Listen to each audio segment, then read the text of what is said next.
Welcome to the Millennial Life Coaches podcast. At MLC, our mission is simple: add value to help you take on massive action towards your life goals. Here, we feature amazing coaches from all over the world, share compelling stories, and discuss proven practices to help keep your energy high and in the flow.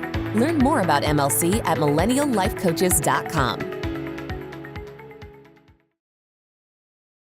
Hello, and welcome to another episode of How to Get Ahead with Millennial Life Coaches.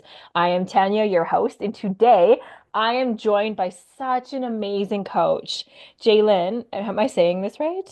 Jalene. Jalene. She is here with me today. She is a well-being coach. So she does a little bit of everything, takes care of your health, your wellness, your mindset, and everything in between, and is the founder of the Happiness Anchor and owner of the Happiness Anchor. So I'm so grateful to have you on the show today. Thank you so much for joining me. Thank you for having me. I'm so excited to be here. So first and foremost, I'm just going to dive right in. Well-being coach. What does that mean? It's actually a title a client gave to me because I'm a board certified health and wellness coach with the National Board of Health and Wellness Coaches.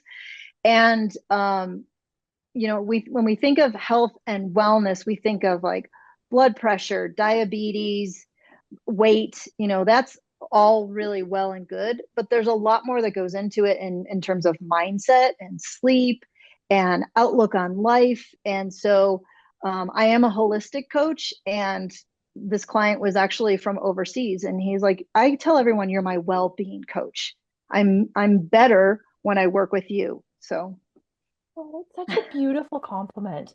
And I mhm. love that you tied it in because when we hear health and wellness, it does tend to make us think about, the weight, the health, the overall holistic side of like our bodies in general. But there's Yeah, so much more to what's going on underneath the surface. And any good coach or trainer in the fitness industry, anyways, will tell you one of the first things we need to do is work on the mindset. So I love that you've been able to combine all that together and really start helping people with their overall well-being. That's huge. 100% agree. I just did a TEDx talk, and it was all about sleep, unlocking the power of your sleep. And I give practical tips about consistency and, morning light and, watching how you're using electronic devices. But then I say, my final tip is my most important one: your mindset. If you think there's a quote by Henry Ford: whether you think you can or you think you can't, you are right. And so that's what I really help. And that's what I say to people. If you have this attitude that I can't get good sleep, or I can't lose weight, or I don't have enough time, I'm too busy, right there, that's a roadblock. So we got to work on that and shift it. And can we say, I'm working to get better sleep, or, I'm managing my time better. I mean, they always say, like, I am, whatever follows I am follows you. I think it was Marissa Peer that says that. I love that. So Yeah, and it's mindsets. so true because it's what we're putting in and what we're telling ourselves, and that self-talk is so key when it comes to what we're getting out of life, really. If we create our reality, we want to create one in which we are the hero, right? So we should tell ourselves more of what we can do. So I love that that came up, and that you actively work with that because self-talk I find is one of the biggest driving factors as to why people start reaching out and looking at creating help for themselves. Do you agree? Yes, absolutely. Yeah. And I like to remind people, when I ask them, what is your self-talk when you're challenged or when something's not going your way? What's the conversation that you're having with yourself? And they may say, like, oh, I'm too stupid, or I'm fuss, I'm not good enough, or, I'm an idiot, I'm not smart enough. And I gently ask, and would a lot of them have children or grandchildren. Would you talk to your child that way? Oh, no, never, never, never. And so then I, try to remind them that there's a little person inside of you that's hearing all of that talk. And what can we do to kind of gently, just try to talk to yourself as if you were going to talk to your child or your grandchild, or a small child that you love. I love that. So for our listeners out there that are maybe hearing this and like, oh, maybe I do talk to myself. I wouldn't talk to a child. What other advice or tips could you give them so they can start really shifting that? Have some patience and grace, right? We didn't all just get this way overnight. It took us time to get here, and there may have been outside influences. You may have been talked to like that as a child, but what can you do now? How would you like to be talked to? How would you want to feel love from an external person? Can you do that for yourself? Happiness is an inside job. We have to love ourselves first before we can have anyone else love us. Oh, that's such a powerful sentence. Happiness is an inside job. And really, when I think of well-being coach, like that just I got goosebumps just from that line right there. Like you're making it all make sense. I'm here for it. Okay, so Yeah, as we're happiness is really important to me. yeah. Well, I mean, when you're called the happiness anchor, I can see why that would be a, Yeah. a key Yep. thing. So, from someone who's kind of starting to work on this, and maybe our listeners out there are kind of like, okay, well, maybe my well-being is something I need to take a little bit more of a focus on. What tips or strategies or things can we get started with, short of just, giving you a call, which I do recommend. And start, how do we start this process of kind of looking in and looking inside and being like, what do I need in me right now? I would ask the question, what's important to you? What interests you? Start with something that you're interested in. If you know you want to lose weight, but it does not interest you, don't start there. Start with maybe your sleep. I believe sleep is the foundation, and that's usually what I work on first with clients. If you're not sleeping well, it's going to be really hard to lose weight. It's going to be really hard to manage your stress. You're going to be irritable. You're going to be short with people. So I generally start with sleep. So it's also one that's it doesn't put people on the defensive, right? Like, I'm not going to tell you you're sleeping wrong. We're going to talk about some of the habits you have during the day, because good sleep doesn't happen over. It's not, people have this kind of misconception that sleep is about that last half hour before you go to bed. But good sleep's not a result of how we spend our nights. It's the result of how we spend our days. It's everything that we do all day long. That is what our sleep hygiene is. So looking at, when are you having caffeine? Are you napping during the day? Are you getting outside to get daylight in your eyes to get your circadian rhythm going? How late are you using electronic devices? How much alcohol? So sleep is kind of a safe place to start, because we can change things during the day that's going to improve our sleep. So yeah, I would just say to someone, what interests you? Is it managing your money, or is it losing weight, or is it eating healthier, or moving more, or getting better sleep? Where on that circle of life do you feel most drawn to start with? Because then you're going to be more excited about it. You're going to be more motivated. It's going to be a little easier to stick with it. And you want to start with, they call them SMART goals for a reason, small little steps that we can do to feel accomplished, that builds our confidence. And then we can take on a little bit more and a little bit more. You don't want to do 2 or 3 or 4 different things at once. Like, you don't want to be tackling your sleep and working out more and eating healthier. That's going to cause overwhelm and shutdown. And you're not going to feel successful, and you're going to be like, this is too much. So one little area of wellness, what interests you, and start there. I love that. And you talked about the small steps and the SMART goals. What would be an example of a small step in any particular area? Mhm. Just because I think a lot of people kind of do like what you said, where we think like the small step needs to be a bit bigger than what it actually is. And it generally is even smaller than that. So, what would be a Yeah. good example of a small step for our listeners? If you're trying to lose weight, I would say start walking. Just get out and try to walk, 10 minutes a day, and then build up from there. And that could be walking the dog, or walking the kids to school, or, walking for work. And eventually, if you can get to, like 10,000 steps a day, and you don't even need a pedometer. Most smartphones have a built-in pedometer. And on the Apple phone, it's under health. It'll tell you what your steps are. So that's one, no pun intended, one small step. If it's sleep, I would say consistency. So many of us go to bed at the same time and wake up around the same time, Monday through Friday for work. But then Friday and Saturday night, you want to stay up late, or Saturday and Sunday morning, you want to sleep in. And our brains like habits and routine. And so on Sunday night, your brain's like, wait, which routine am I on? I don't know what I'm supposed to do. And so as much as you can, 7 days a week, try to go to bed and get up within about an hour of the same time. So that would be one small step too. It's just some consistency in your sleep schedule. I feel like consistency was key in both of those. So I really like that those kind of bled together, because consistency in everything we do really is the bedrock of doing the inner work and doing the healing and getting the results that we want. Consistency, and then I would say even boundaries in Yeah. what it is that we're looking to achieve. So I'm assuming boundaries is a big one that you work with as well. What kind of tips, advice would you give to people who are looking to start maybe create or solidify healthy boundaries that don't necessarily have them yet? Yeah, that is boundaries is something I do work. I work on I'm an involved health coach on a study with Tulane University, and we're doing the study itself is medication adherence for hypertension, for high blood pressure. But we're using a process called immunity to change. There's another health coach and we're both board certified, and we're using the same process because we want to make sure that it's not like her coaching or my coaching. It's this model that we're using. And I find so many times with the participants, they have this big assumption everyone else's needs are more important. I got to take care of everyone else. And so that's kind of the first place where we start working on boundaries is, well, if you aren't taking care of yourself, you're not filling your own cup. How much more of you is there going to be left to give?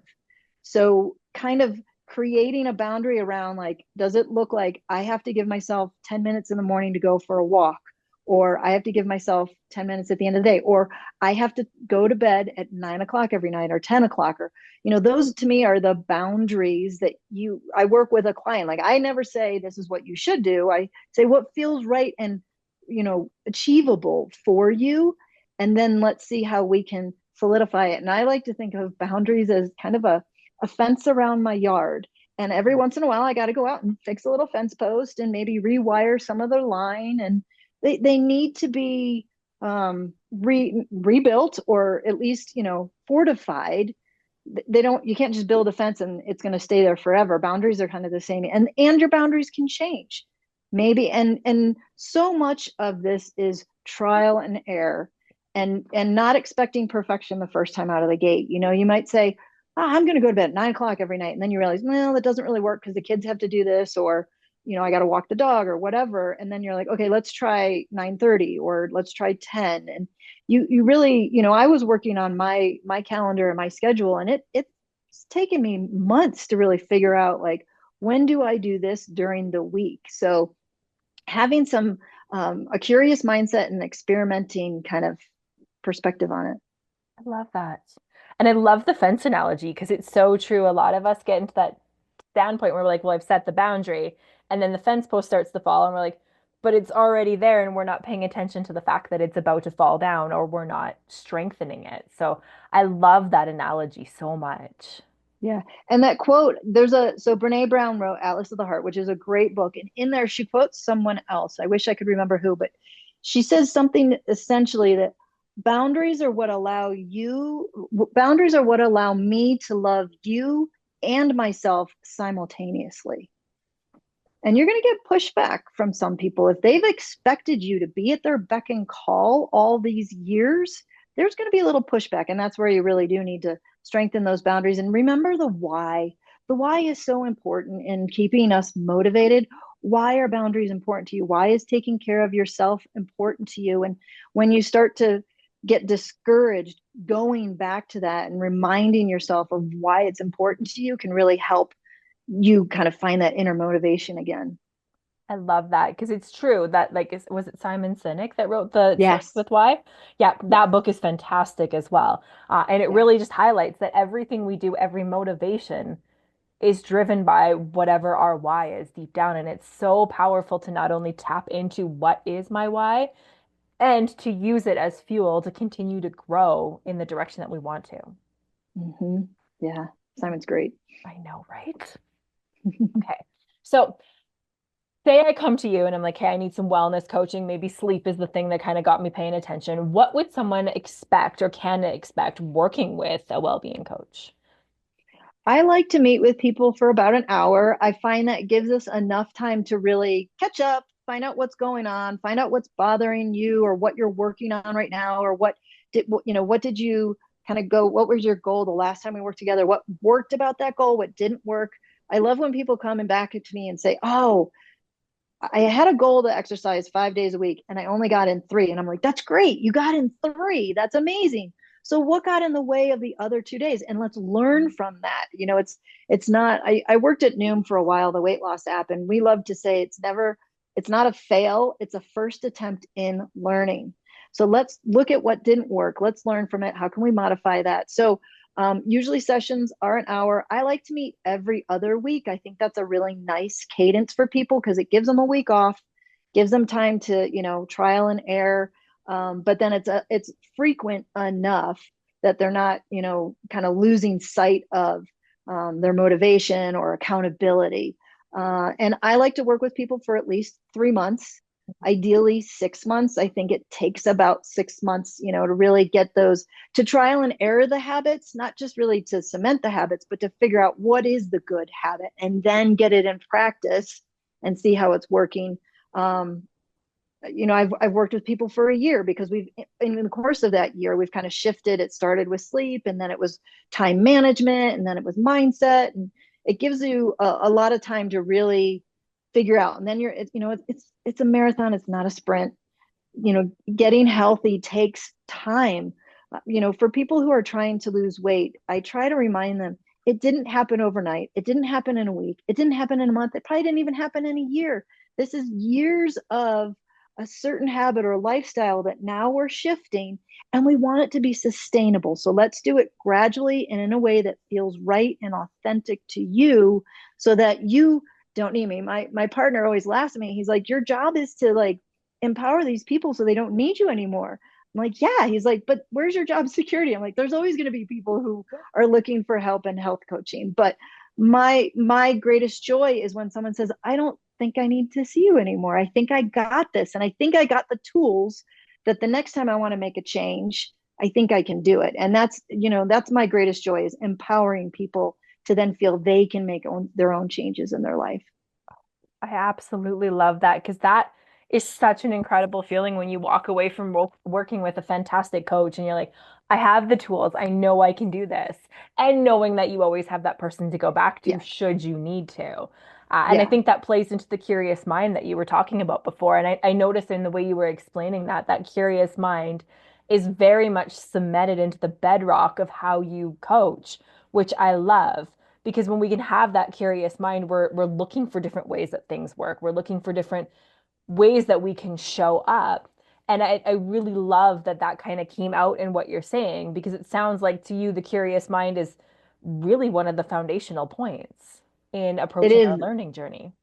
It is. And it's so funny that you bring that up because it's kind of been my theme this week. I was practicing one of the tools or skills that I use is motivational interviewing. I'm a big fan of motivational interviewing. And it's, asking questions and affirming and reflecting back to someone. So they're hearing their own voice Mm. and they're really figuring out what they want versus someone talking at you. And so I was practicing yesterday with another coach, and she was the client and we were role playing, and she was struggling with something, and we got done, and I said, okay, I want some feedback. And she said, it felt like you were trying to solve my problems. It felt like you were trying too hard. And if you had just said, Rachel, what do you think you should do now? And I was like, oh, I'd totally forgotten to be curious. I thought I was there to like ask the questions to get you to figure it out. But if I had just asked you, what does it mean to be curious? And it also came in yesterday. I was talking to a participant at Tulane who's a teacher, and I'm looking to teach some courses at our local university. And I said, what words of wisdom would you give me? And he said, remember that even as the teacher, you're always learning. There's always something to learn from your students. So I've really embraced that. That was just like in the last 24 hours. And that's like my new mantra is like, get curious. I'm always a learner. I love that, because it's so true. As soon as we stop learning, what are we doing? Mm-hmm. Right? And having that curiosity behind it of, why is this happening? Where did this come from? What is the answer? Knowing that at the end of the day, as coaches, we facilitate a way for us to find out the old answers that are in ourselves already. It's just such a beautiful concept. And I love that aligned, that this is like the third time that it's come up this week for you. Yes. I I need love to get it like on a plaque for my office, like get curious or stay curious. can make like shirts or t-shirts or something. I feel like there's a business Yeah. model here somewhere. Yeah. Yeah. Stickers or something. I'm There writing we it go. down. Well-being coach, get curious. Here we are. We have a new tagline for you. Yes. I love it. So, as we're kind of coming close to our end of this, is there any advice, anything, any thoughts that you want to share with the people listening? Any information that might just cause them to take a step back and be like, you know what? Yes, it's time that I connect with a well-being coach, and I think I found my girl. I would say if you're already thinking that way, you're so far along in the stages of change. You've moved from, pre-contemplation, contemplation into like ready to take action. Um, Go with that gut feeling, go with that intuition, find someone that you connect with that you feel like speaks your language, has kind of the similar values, that is going to support you in a way that you need. You got to know, are you like myself, I do my weights, I go to the gym. I am not a boot camp tough love kind of person. I don't like to be pushed that way. I like to be, you're doing great, you're doing great. I want to be, cheered and encouraged that way. So figure out what has allowed you success in the past, how did you get there, and that's probably, going to align with your strengths and get you to your next goals. And just know that mindsets can change.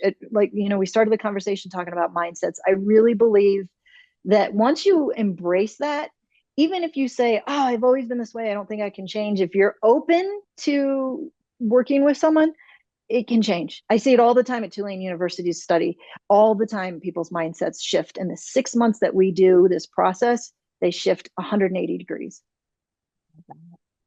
So very much. And it's so true because mindset set can shift everything. And it is such a powerful thing, this beautiful brain that we have and what we can accomplish within this life. Yeah, our thoughts create a reality. It's so, so true. Oh, I love it. So if someone was looking to get some coaching and they wanted to reach out, where can they find you? They can find me on the web at happiness.anchor.com. I'm on Instagram, happiness.anchor.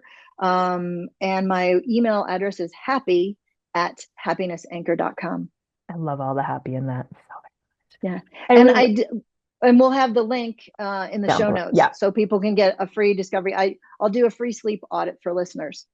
Oh, fantastic. That's such a beautiful gift.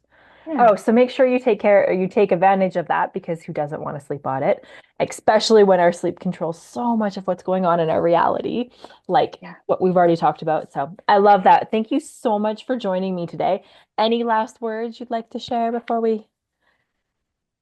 It's never too late to start. Never too late to start. I know people in their 70s, 80s who decided it was time to, be a little more active and get a little more movement. And that's what's going to create your longevity and your quality of life.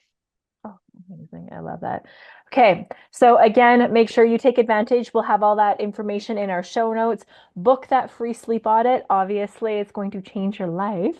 And thank you so much for joining us on another episode of How to Get Ahead with Millennial Life Coaches.